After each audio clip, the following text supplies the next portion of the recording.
2019 election ముందు మీరు statement ఇచ్చారు, మాకు 125 సీట్లు రాబోతా ఉన్నాయి, 20 మంది ఎంపీలు గెలవబోతున్నామని. అలాగే వాళ్ళు కూడా చెప్పుకుంటున్నారు ఇప్పుడు వస్తామని చెప్తున్న పార్టీని మీరు బూతుల పార్టీగా, బూతులు మాట్లాడేవాడికే పదవులు వచ్చే పార్టీగా చిత్రీకరిస్తున్నారు మీరు. అవును కదా, బూతులు మాట్లాడే పార్టీ కదా. ప్రెస్ కాన్ఫరెన్స్ రూమ్లో కూర్చుని ముఖ్యమంత్రిని బూతులు మాట్లాడలేదా?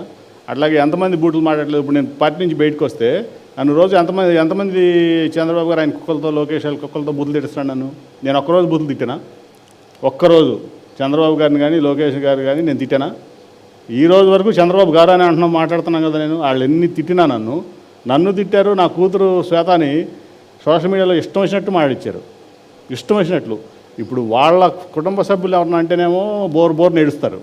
అంటే మిగతా వాళ్ళకి ఎవరు మహిళలు ఉంటే కుటుంబ సభ్యులకి వాళ్ళు అటెండ్ చేయొచ్చా? వాళ్ళు సోషల్ మీడియా అట్లా ఏం చేయొచ్చా?